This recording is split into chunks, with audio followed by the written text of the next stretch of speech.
Quando Deus tirou Israel do Egito, lá eles eram escravos. E Deus prometeu para eles uma terra prometida. Quem tem grandes promessas, diga amém. Essa mensagem é para você também. Você que disse amém, que tem grandes promessas de Deus. Deus prometeu uma terra prometida que manava leite e mel. E Deus falou para Moisés: tira o meu povo de lá. Diga para o meu povo marchar. Mas o próprio Deus disse, olha o que a boca de Deus disse, Deus percebeu. Diga comigo, havia 2 caminhos para chegar na terra prometida. O primeiro caminho que chegava na terra prometida demorava 11 dias. Se alguém já foi lá no Egito, ou já foi em Israel, sabe que a distância ali da península do Sinai até Israel é muito curta.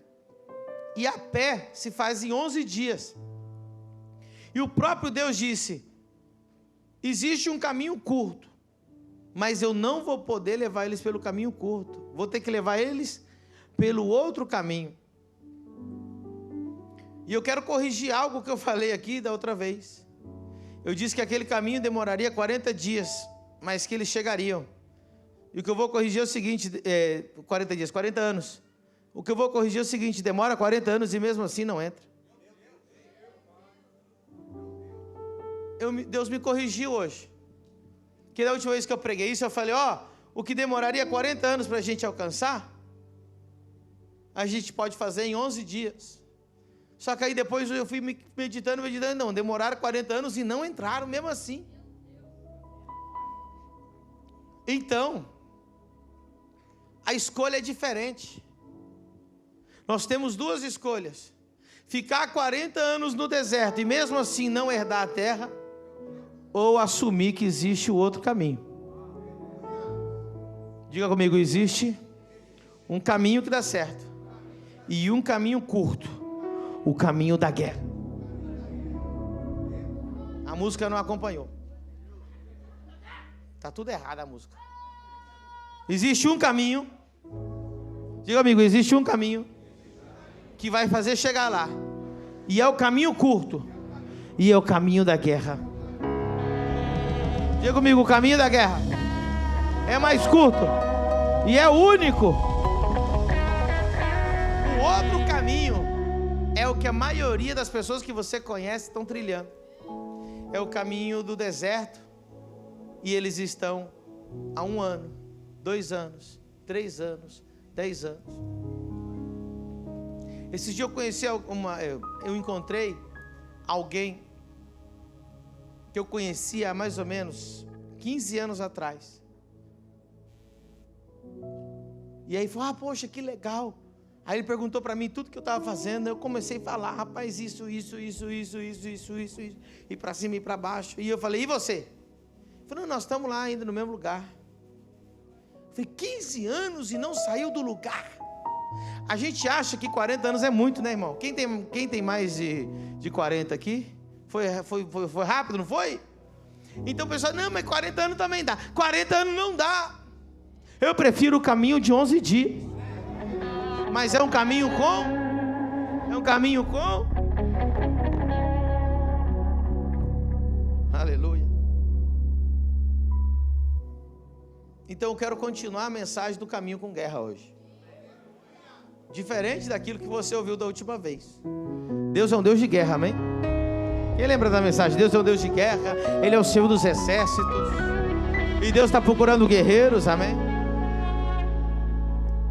O que nós vamos fazer, irmão, não dá para Deus contar com gente fraca. E Deus não precisa de multidão, Deus só precisa de 300, como Ele pegou lá com Gideão.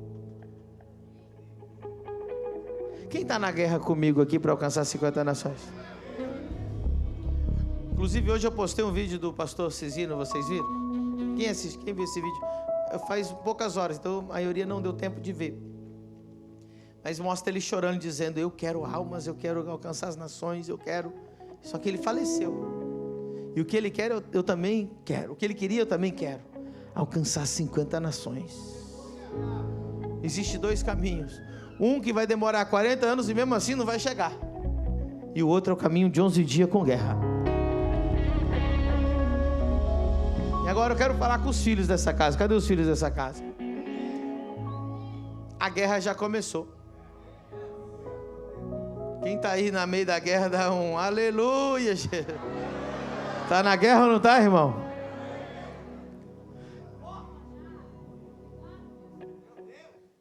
Tem gente que entrou na guerra consciente. Mas tem gente que entra na guerra inconsciente.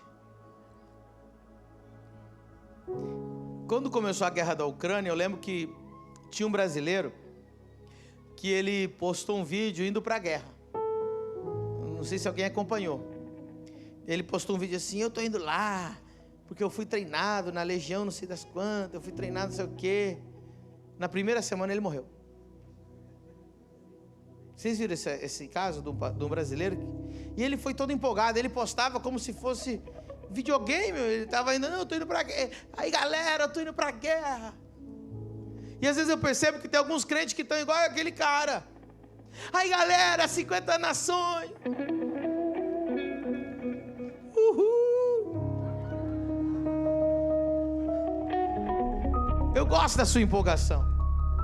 Mas eu preciso que você tenha um nível de consciência. Você está dizendo assim: eu vou saquear do diabo milhões de almas.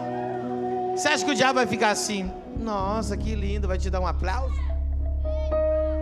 Você acha que o diabo quer perder as almas? Você acha que o diabo quer que a gente continue curando enfermos, expulsando demônios, fazendo cruzadas, construindo templos, enviando missionários? O diabo não quer, ele vai fazer de tudo para a gente parar.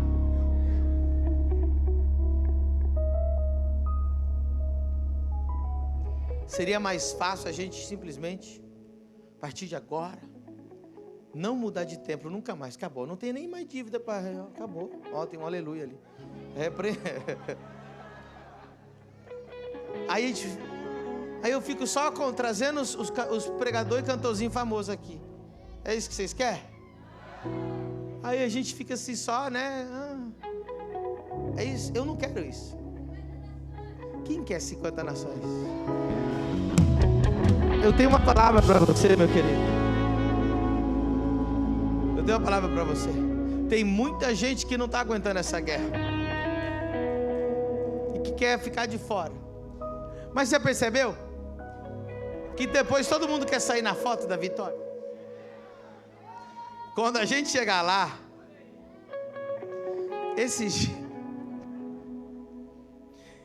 dias é que é difícil eu explicar assim do jeito que não expõe ninguém. Mas chegou um irmão, né, que começou com a gente quando a gente era pequenininho, mas ele não acreditou e saiu. Aí esses dias ele chegou de novo. Então, pastor, eu estava contigo desde o começo, né? Rapaz, faz 5 anos que tu saiu da igreja, tu estava comigo desde o começo. Quando eu mais precisei de você, você não estava. Não, pastor, mas a gente tá junto, né, pastor? Porque agora ele quer bater foto aqui, ó. Imagina quando a gente chegar lá. Aleluia. Mas a mensagem não é essa. Primeiro eu só quero te conscientizar que tem guerra, mas tem vitória. Tem guerra, mas tem vitória. Tem guerra, mas tem vitória. Aí a pergunta é, irmão, eu acho que é uma das mensagens que mais gente vai, todo mundo, acho que Deus vai falar com todo mundo. O culto mais profético que eu já preguei vai ser esse aqui, quer ver? Ó, eu até escrevi, o Espírito Santo pegou meu dedo e escreveu essa frase aqui.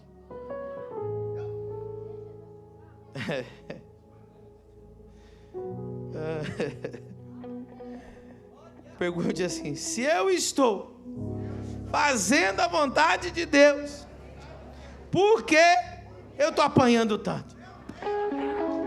Se Deus falou contigo, diga amém. Tá vendo? Geral. E se você não está apanhando em lugar nenhum, irmão, você provavelmente não está fazendo a vontade de Deus. Pergunte assim: pastor, se eu estou fazendo tudo certo, por que está dando errado? Por que eu estou apanhando? Por que eu estou sofrendo? Uau!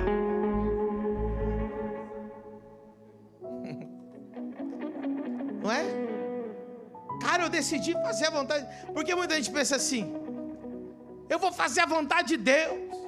E aí ele pensa, vai ser só de glória em glória. Irmão, para ir de glória em glória, você tem que ir de batalha em batalha. Só existe glória depois da batalha. Só existe glória se você vencer alguma batalha. Quem gostaria de assistir um filme de guerra que não tem batalha? Só fica os caras lá assim, ó, de vestido de soldado, pintando meio fio. Quem gostaria de assistir um filme de guerra sobre... Alguém? Vai ficar lá pintando um meio fio, de boa, lá, comendo, tal. E aí, acabou o filme. Tem glória esse filme? Alguém vai querer assistir esse filme? Agora, quando o filme de guerra, quando eles vencem a batalha, acaba com Hitler, acaba com o inimigo, acaba os 300 Gideões lá. É ou não é? Os 300 lá do Leônidas, que só arruma confusão. Au! Irmão, o povo assiste o filme do AU, mas não assiste o filme de pintar meio fio. Por quê? Porque os caras são da batalha. E aí tem glória, só tem glória depois da batalha. Mas pastor, se eu estou fazendo a vontade de Deus, por que eu estou sofrendo tanto?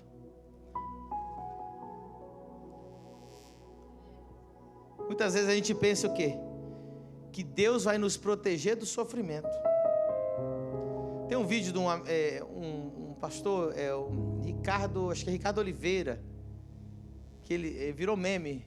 Ele dizia assim: quando Deus me chamou, me falaram que eu não ia sofrer, me falaram que ele... É mentira, viu? Vocês viram esse vídeo? É mentira. Eu, pelo menos, eu não tenho esse problema de me sentir mal, de ter mentido para ninguém. Eu sempre disse que vai ser difícil.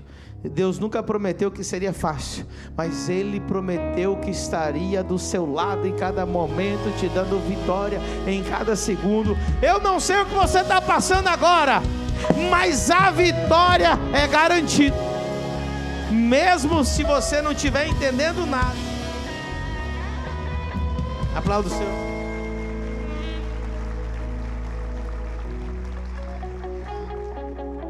Diga comigo: a obediência a Deus traz conflitos. A partir do momento que você decide obedecer a Deus, começam os conflitos. Eu quero ler um versículo para você, Salmos 46:10. Coloca lá, Salmos 46. Salmos 46. Quem achar aí, diga amém. Não achar no telão, põe um óculos.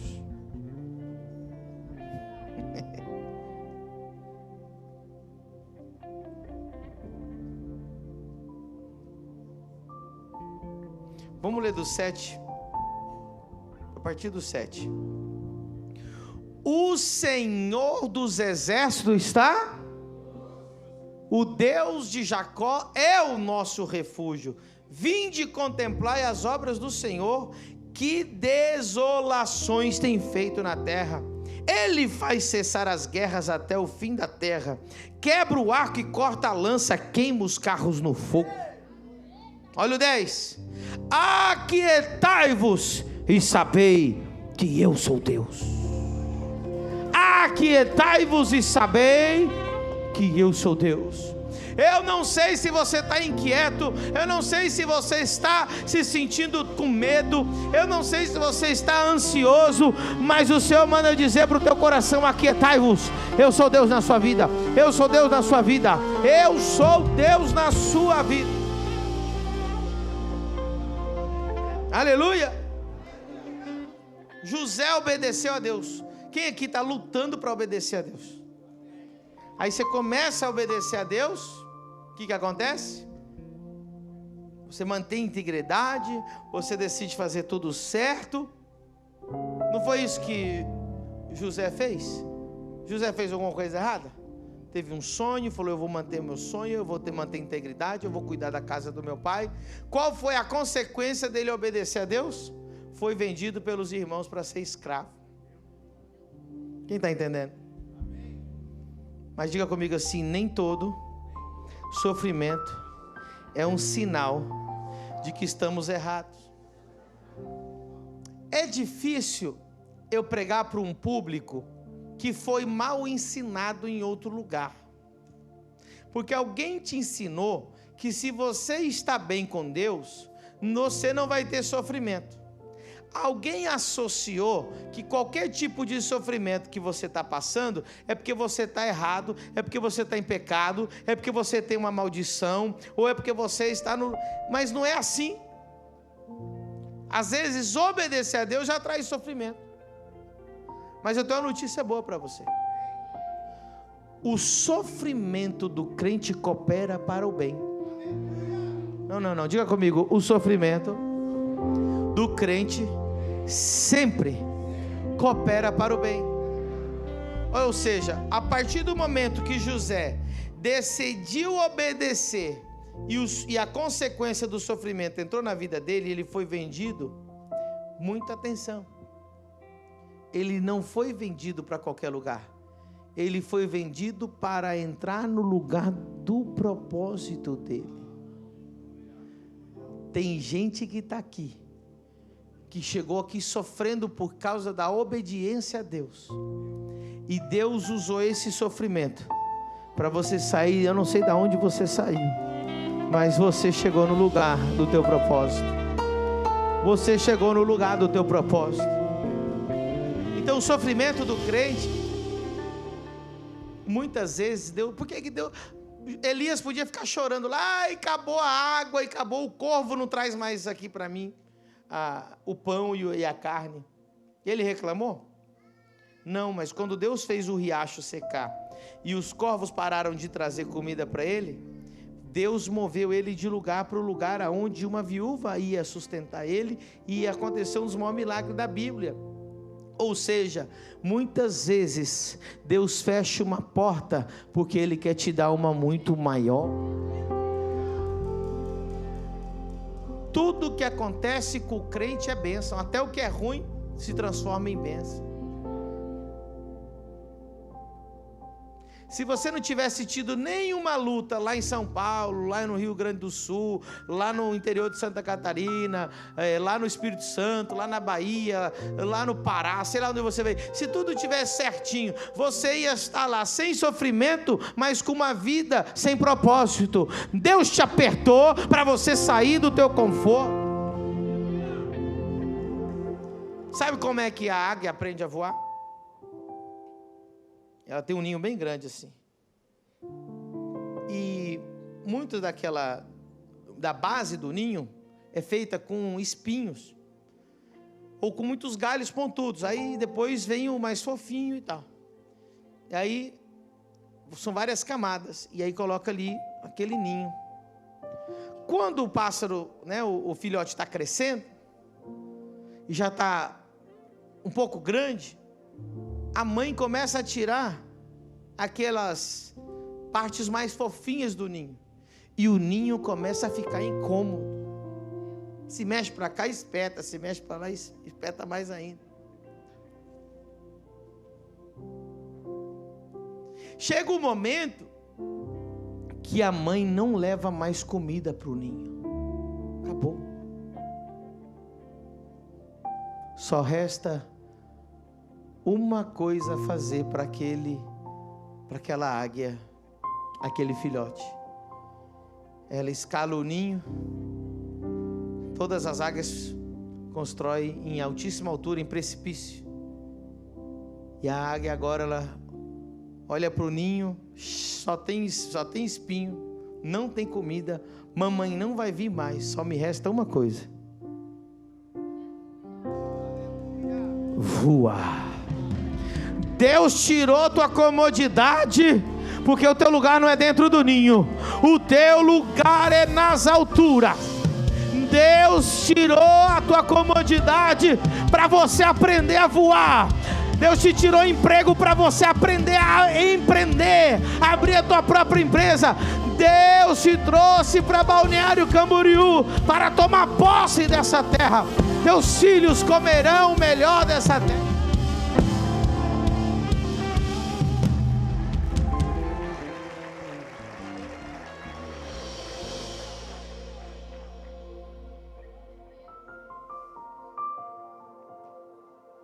Pastor, mas se eu sou obediente, por que acontece coisa ruim comigo? Aí, você que acha que é ruim. É o jeito de Deus te tirar do ninho. É o jeito de Deus fazer você aprender a voar.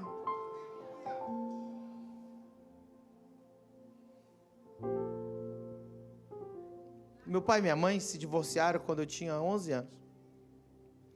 Foi um caos. Eu perdi totalmente o chão. Meu pai é médico. Meu pai muito bem financeiramente. A minha mãe tinha um salão de beleza bem chique. A gente sempre ia na melhor escola e morava no melhor condomínio da cidade, sempre. Acabou. Eu lembro, com 11 anos eu comecei a trabalhar na frutaria do meu tio. Meu salário era R$80 por mês. E sempre que eu pedia dinheiro para minha mãe, ela falava, o teu salário é R$80, se vira. Mamãe não consegue te ajudar com mais. Não porque meu pai não podia ajudar, meu pai pagava a escola, pagava outras coisas, mas aquele gasto pessoal já, eu tinha que trabalhar. Comecei a trabalhar com 11 anos. Perdi minha comodidade. Depois, com 14, fui para os Estados Unidos. Tinha como emprego, meu primeiro emprego nos Estados Unidos, com 14 anos. Nenhum dos meus amigos trabalhava, eu trabalhava, catando o lixo do condomínio. Com 15 anos, comecei a trabalhar de ajudante de garçom, nem garçom eu era. Para limpar a mesa. Com 16, continuei trabalhando em restaurante. 17, eu comecei a trabalhar limpando piscina. 18, comecei a dirigir um caminhão e entregar flores na Flórida. Caminhoneiro e vendedor de flor. Desde os 11 trabalhando. Deixa eu te falar uma coisa. Eu só tenho raça e coragem para assumir uma estrutura tão grande como essa. E umas construções e gente para trabalhar comigo. Porque eu tive que começar a aprender a me virar desde os 11 anos de idade. Se eu tivesse ficado na casa de papai e mamãe até os meus 40 anos, eu ia ter medo, irmão, de assinar qualquer documento. Eu ia ter medo de empreender, eu ia ter medo de fazer tudo. A nossa igreja ainda estaria lá, naquele forninho de pizza que tem ali na esquina. Mas Deus me tirou do ninho rápido. Com 17 anos eu fui morar sozinho. Nunca mais pedi R$1 nem para o meu pai, nem para minha mãe. Deus falou, você vai aprender a voar. E eu aprendi a voar bem pequeno, bem novo. E meu trabalho hoje aqui é dizer, não é que Deus não te ama, não é que Deus não te vê, Deus está te ensinando a voar, Deus está te ensinando a voar, e nós vamos voar junto para 50 nações, nós iremos voar juntos. Quem vai voar para 50 nações?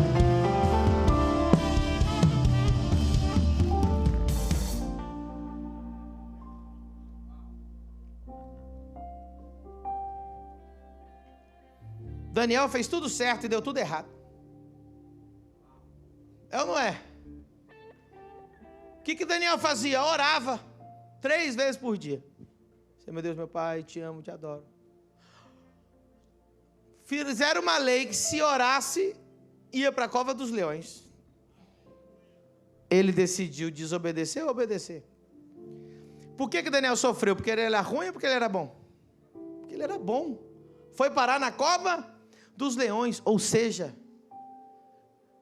existe um preço a pagar por fazer a vontade de Deus. Por que você acha que tem muita gente que diz aí, ó, ser crente não é para mim? Porque ele calcula, ele fala, rapaz, o preço é muito alto, o negócio de ser crente é difícil demais. É mais fácil. Muito mais fácil você não servir a Deus. Mas eu só tenho uma vida. Eu não quero chegar no final da minha vida e falar assim, eu desperdicei minha vida. Para mim a vida é servir a Cristo. Para mim o viver é Cristo.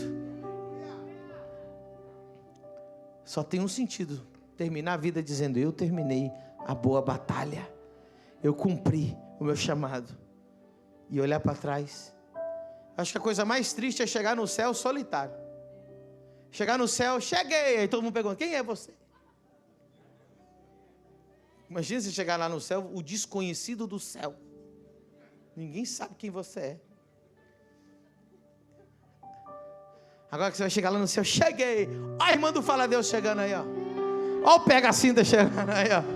Aquele lá, ó, ele que me ganhou para Jesus chegou. Ei! Eu profetizo, levanta a mão, que haverá uma multidão te esperando no céu para te agradecer, porque através de você, do seu ministério, da sua empresa, das suas ofertas, do seu esforço, da sua obediência, eles chegaram no céu também.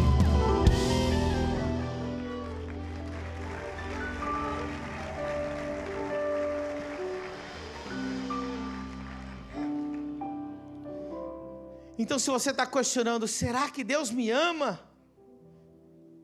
Eu faço tudo certo, está dando tudo errado. Eu vou ler um texto aqui, irmão, que nunca mais você vai falar que está sofrendo. Vamos em Atos capítulo 16. Vamos em 2 Coríntios, melhor. Vamos lá em 2 Coríntios 11, verso 22.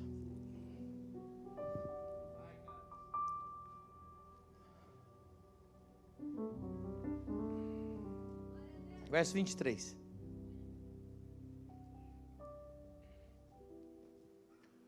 São ministros de Cristo? Eu ainda mais. Então Paulo dizendo o ministério dele. Em trabalhos, muito mais. Em açoites. Se você já foi açoitado com vara pela polícia, levanta a mão. Pela mãe já, né? Mas essa não vale. Açoite na Bíblia não era uma varinha da mãe, irmão. Açoite era até rasgar a carne das costas inteira. Eu fico pensando, ó, Paulo foi lá, pregou o evangelho, curou o enfermo, abriu os olhos dos cegos. Aí imagina ele, nossa, se eu cumprir tua vontade. E no outro dia tá lá, de joelho, tomando lambada nas costas. Pá!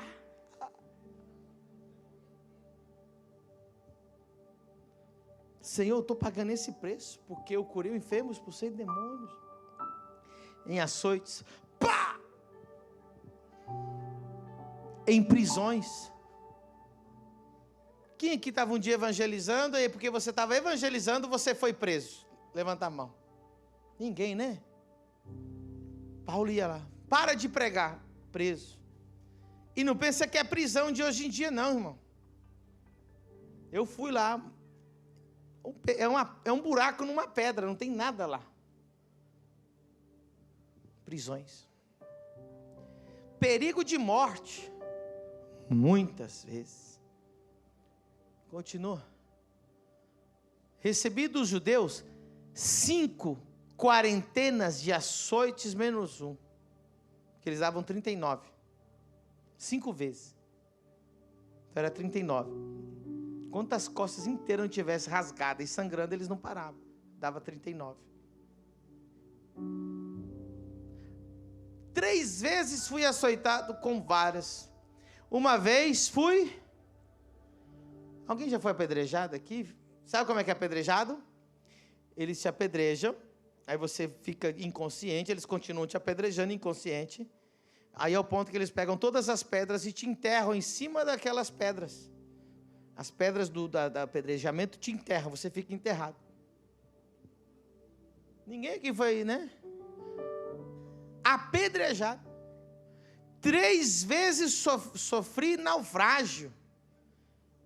Quem já ficou à deriva no mar aqui, por causa de Cristo alguma vez? Aí o irmão fala assim, pastor, estou sendo perseguido, por quê? Eu ganhei um dislike no YouTube, no Instagram. É inveja, pastor. Estou sendo perseguido. Rapaz, o cara foi naufragado, tomou açoite 5 vezes de 39. Meu Deus, apedrejado. 1 noite e 1 dia passei no abismo. O que é abismo ali? É o mar, é o oceano escuro. Ele ficou 1 noite e 1 dia à deriva no oceano.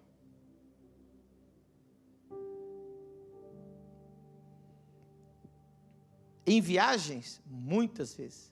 em perigos de rios, em perigos de salteadores, em perigos da minha nação, ou seja, os judeus queriam me matar, em perigos dos gentios, outros povos queriam me matar, em perigos na cidade, em perigos no deserto, em perigos no mar, em perigo entre os falsos irmãos, em trabalhos e fadiga, em vigílias, muitas vezes, em fome e sede. Fome, irmão, estou falando, o apóstolo passou fome e sede.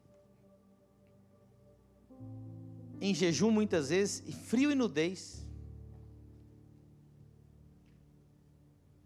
Além das coisas exteriores, me oprime cada dia o cuidado de todas as igrejas. Além de tudo isso, ainda tem que cuidar das igrejas e os irmãos que reclamam.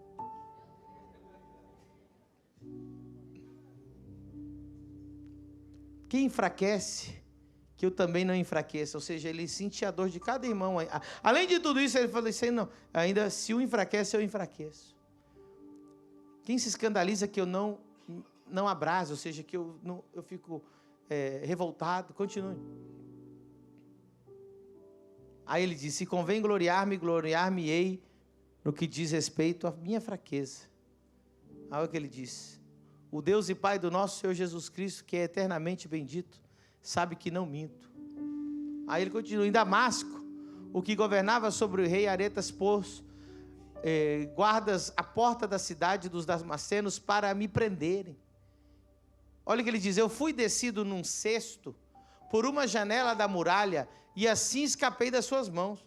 Os caras colocavam ele no cesto e descia lá, ele ia morrer. E assim vai a história de... Só vou fazer uma pergunta.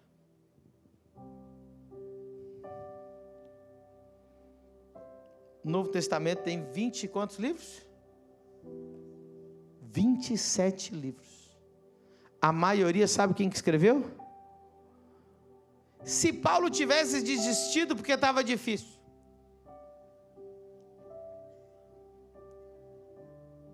nós não teríamos a metade do livro de Atos, porque a metade do livro de Atos é a vida de Paulo. Não teríamos 1 e 2 Coríntios, não teríamos Romanos, não teríamos Filipenses, não teríamos Colossenses, não teríamos Tessalonicenses, não teríamos Hebreus, não teríamos quase todo o Novo Testamento, porque ele estava sofrendo, tadinho. A pergunta é, se você desistir, quantas pessoas não serão alcançadas porque você desistiu?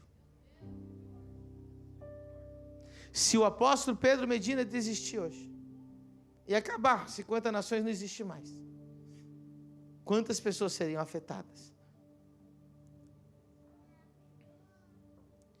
Então nós vamos sofrer o que tiver que sofrer, porque Deus não nos chamou para sermos covardes. Deus nos chamou para sermos guerreiros, valentes. É a U mesmo, amor, honra, unidade. Nós vamos até o final. Haverá momentos de tristeza, de açoites, de dor, de guerra. Algumas pessoas chegam para mim, apóstolo, eu quase choro quando vejo os comentários ruins no Instagram, no Facebook contra você. Quem já me comentou isso? Eu comecei a dar risada. Eu falo, porque eu fico pensando, rapaz, a pessoa só falou mal de mim no Instagram. Imagina Paulo que tomava pedrada, irmão. Ai, apóstolo, é tão triste quando alguém te calunia lá na internet. Fala, eles nem te conhecem. Eu dou risada. Não é nada. Eu vou dormir numa cama boa essa noite. Vou comer, vou dormir de barriga cheia. Imagina, vou reclamar porque alguém falou mal de mim. Deixa que falem. Quanto mais falam, mais nós crescemos. Quanto mais critiquem, mais crescemos. Sabe o que eles falam da gente? Porque nós estamos fazendo alguma coisa. Ninguém fala de quem não está fazendo nada. Ninguém fala de quem é irrelevante. Ninguém fala de quem expulsa. Ei, aqui tem expulsão de demônios, curas, milagres, bênçãos de Deus. 50 nações. Você quer acabar com todas as guerras na sua vida? Então, nunca mais faça nada. Seja totalmente irrelevante. Nunca mais tente prosperar. Nunca mais tente fazer nada. Se tranque no seu quarto e morra lá. Nunca mais ninguém vai falar de você. Quem quer fazer algo relevante vai tomar pedrada. Quem quer alcançar nações vai tomar pedrada. Cada pedra dessa vai ser um degrau para você subir ainda mais. Subir ainda mais. Alguém diga glória a Deus. Diga comigo, a perseguição é um sinal do chamado. Não confie em ninguém que não é perseguido. Quando você vê um ministério assim, ó, irmão, que ele agrada a todo mundo. Irmão, isso não é ministério, isso é político. Quando você vê um ministério assim, rapaz, um cara não confronta ninguém, ninguém confronta. Tão perfeito. Rapaz, alguma coisa errada. É laço, né, irmão? Diga comigo, as lutas não são o final da história. Ei, aleluia. Diga comigo, as lutas não são o final da história. Diga comigo, Deus usa até os momentos difíceis para salvar vidas. Eu quero ler um versículo para você, Isaías 41:10. As lutas não são o final da história. No 3 nós vamos ler juntos. Estão preparados? 1, 2, 3. Não temas, porque eu sou contigo. Não te assombres, porque eu sou teu Deus. Eu te fortaleço e te ajudo e te sustento com a destra da minha justiça.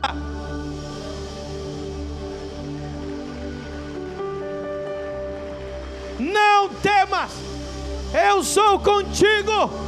Não te assombres, porque eu sou o teu Deus.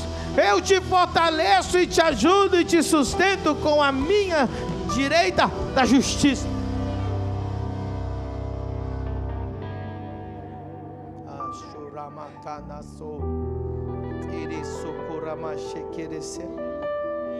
Salmo 121, versículo 7. Salmo 121, versículo 7. O Senhor te guardará a tua... Uau. Olha o que ele diz. O Senhor guardará a tua entrada e a tua saída, desde agora e para...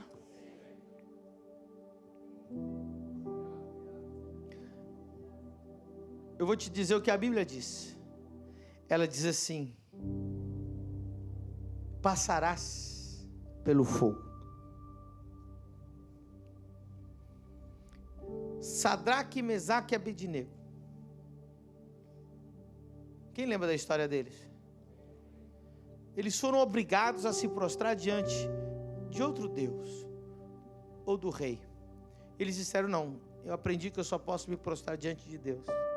Consequência, forno, queimado vivo. Tem mais, esquenta 7 vezes mais o forno. A Bíblia vai dizer que o soldado que foi jogar os soldados que foram jogar Sadraque, Mesaque e Abednego no fogo morreram antes de entrar no forno, só de se aproximar do fogo. Morreram queimados, aproximando do forno. Jogaram Sadraque, Mesaque e Abednego lá. Imagina todo mundo olhando aquela cena. Imagina todos os inimigos de Sadraque, Mesaque e Abednego dando risada. Está aí, ó. Você está destruído, Sadraque e Mesaque. Vocês estão destruídos. O texto bíblico não diz que Deus nos livrará do fogo. Deus nos livrará no fogo. Não, você não entendeu. A Bíblia diz... Não diz que nós vamos ser livrados do fogo, mas diz que seremos livrados no fogo. A Bíblia não diz assim, não passarás pelo fogo, não, diz, e passarás pelo fogo, porém o fogo não te queimará. Sadraque, Mesaque e Abednego não foram livrados do fogo, foram livrados no fogo. Tem gente que está olhando para você pensando assim, é o fim, já era, mas você vai sair daí.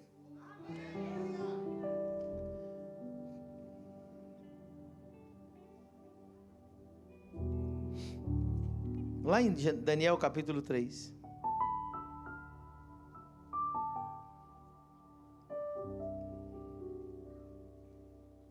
Daniel capítulo 3. Eu quero te mostrar algo muito incrível. Quem achou aí, diga amém.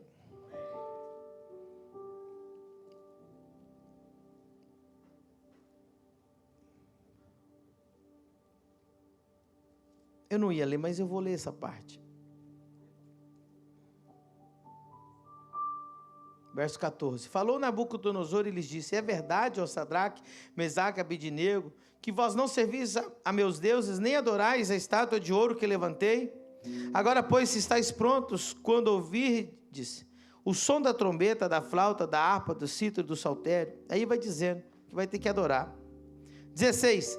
Responderam Sadraque, Mesaque e Abednego e disseram ao rei: ó Nabucodonosor, não necessitamos de te responder sobre este negócio. Verso 17. Eis que o nosso Deus, a quem servimos, pode nos livrar da fornalha de fogo ardente, e ele nos livrará da tua mão, ó rei. Verso 21. Então estes homens foram atados. Diga comigo, atados. Todo mundo diga atados. Por última vez, atados. Foram atados, vestidos de seus mantos, suas túnicas, seus turbantes e demais roupas, e foram lançados na fornalha de fogo ardente.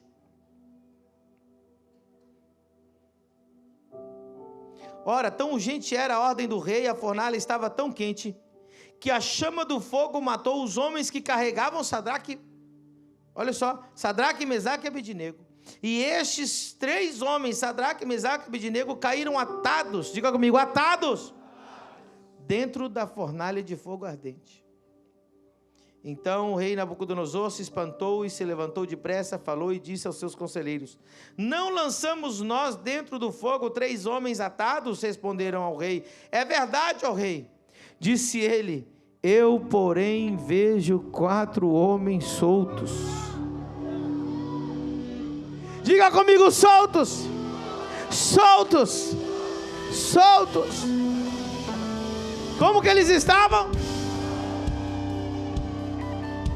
Eles entraram como? E como que eles estavam? Deixa eu te dizer uma coisa: o fogo que você passa não te destrói, mas destrói as suas ataduras, destrói os teus medos, destrói o que não é de Deus. Não, você não entendeu. Olha, vou continuar. Como que eles estavam? Antes estavam como? Mas Nabucodonosor viu eles o quê? Vejo 4 homens. Senhor, por que eu tenho que passar por tanta prova? Por que eu tenho que passar por tanto fogo? O fogo não vai te destruir, mas vai te soltar, vai te libertar, vai tirar o que não presta na sua vida.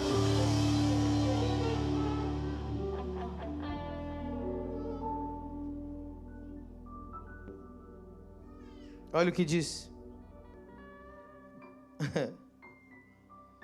Verso 26. Então, chegando Nabucodonosor à porta da fornalha de fogo ardente, falou dizendo: Sadraque, Mesaque e Abednego, servos do Deus Altíssimo, sai e vinde. Logo Sadraque, Mesaque e Abednego saíram do meio do fogo.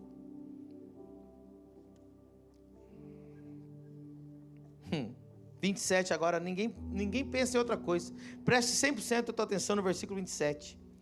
E os sátrapas, os prefeitos, os governadores e os conselheiros do rei estavam reunidos, viram que o fogo não tinha tido poder algum sobre os corpos daqueles homens, nem foram chamuscados os cabelos da sua cabeça, nem sofreram mudança os seus mantos, nem sobre eles tinha passado o cheiro do fogo. Nem cheiro de fumaça eles tinham. Mas tinha uma coisa: já não estavam mais atados, estavam soltos. Eu não sei que tipo de atadura, meu querido, mas Deus usa o fogo para te libertar das ataduras, para te libertar de todos os seus medos. Deixa eu te dizer, eu já fui colocado em fornalha de fogo. E quando eu olho, Senhor, o pior momento da minha vida, todos estavam olhando para mim dentro do fogo, dizendo: agora o Medina acabou. Eu saí de lá solto. E eu estou mais solto do que nunca. Só queimou o que não prestava. Só queimou o que o inimigo pôs na minha vida. O que é de Deus se manteve intacto.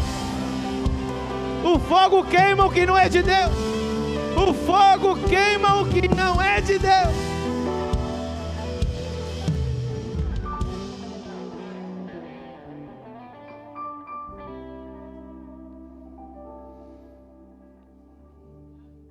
Êxodo 14:14.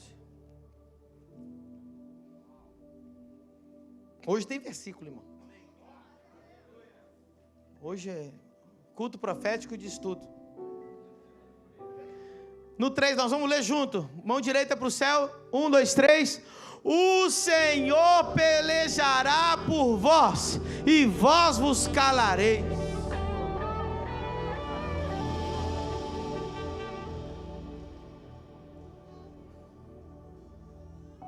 Por que Deus mandou calar? Pergunte, apóstolo. Por que Deus mandou calar? Porque às vezes a sua boca está impedindo o seu milagre. Às vezes a sua boca é o que está atrapalhando o milagre.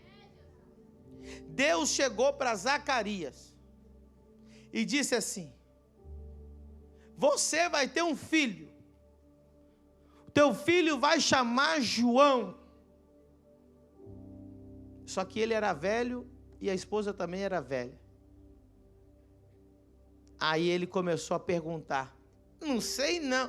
Na mesma hora, a Bíblia diz que Deus emudeceu ele. Falou: ficarás mudo até que nasça a criança. Eu fiquei pensando, não daria para Deus fazer mesmo com a incredulidade dele? Eu acho que Deus é poderoso para isso tudo, mas se Deus fez ele ficar mudo, é porque nem ele sabia o quão poderosa eram as suas palavras. O Senhor pelejará por vós, e vós vos calareis. Se você não for abrir a boca para adorar, fique calado. Se você não vai abrir a boca para orar, fique calado. Se você não for abrir a boca para glorificar, fique calado. Não murmure, não reclame, não amaldiçoe. Use a sua boca para profetizar mesmo.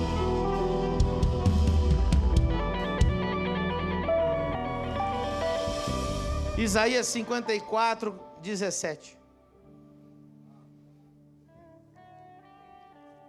Isaías 54:17. Toda a ferramenta, ou toda a arma forjada, preparada contra ti, não prosperará. E toda língua que se levantar contra ti em juízo, tu a condenarás. Esta é a herança dos servos do Senhor. Tem servo de Deus aí?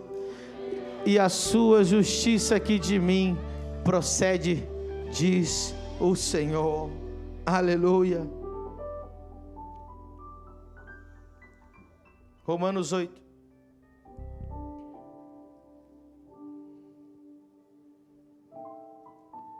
Vai dizendo glória a Deus aí, irmão. Essa palavra, diga comigo, essa palavra é para mim. Romanos capítulo 8.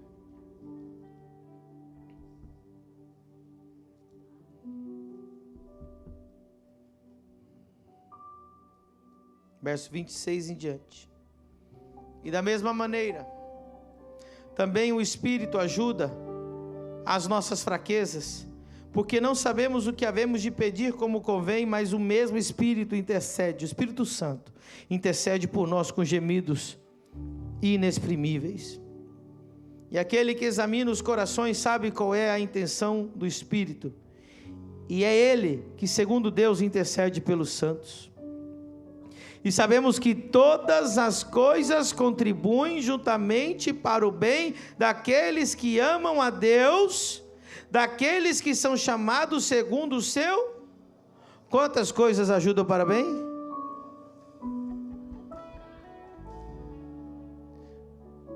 Um dos piores momentos que eu já passei na minha vida, minha família passou, foi quando a gente ficou com 30 membros sem dinheiro, de portas fechadas.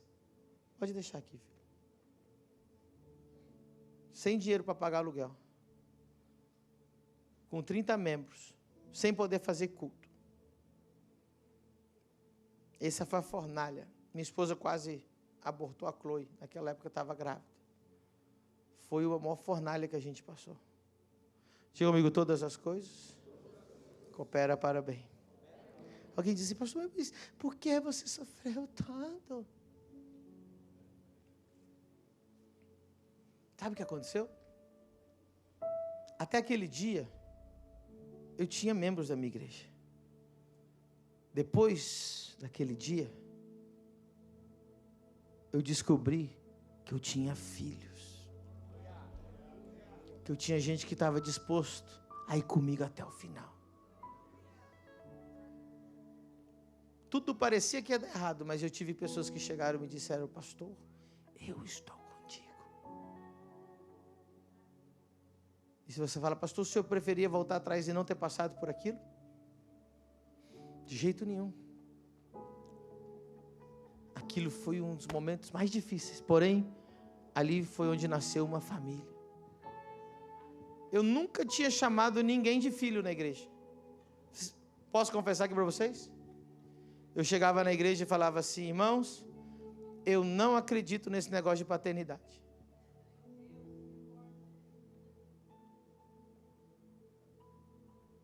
O apóstolo Pedro Medina. Depois daquilo, foi a primeira vez que eu consegui olhar no olho de um membro da minha igreja e não chamar ele de membro, mas chamar ele de filho. Filha, filho, filha. Porque sofreram comigo, passaram pelo fogo. Pastor, o que o senhor perdeu no fogo? As ataduras. A vontade de agradar todo mundo. O medo. As angústias. Aquele fogo doeu. Aquele fogo me assustou. Mas aquele fogo fez a gente chegar onde estamos agora. Eu não quero mais membros, eu quero filhos. Filhos que vão comigo para 50 nações. Filhos que vão passar pela fornalha. Nada vai impedir o propósito de Deus. Fique de pé e diga glória a Deus. Diga glória a Deus. Dê um aplauso a Jesus nessa noite. Aleluia.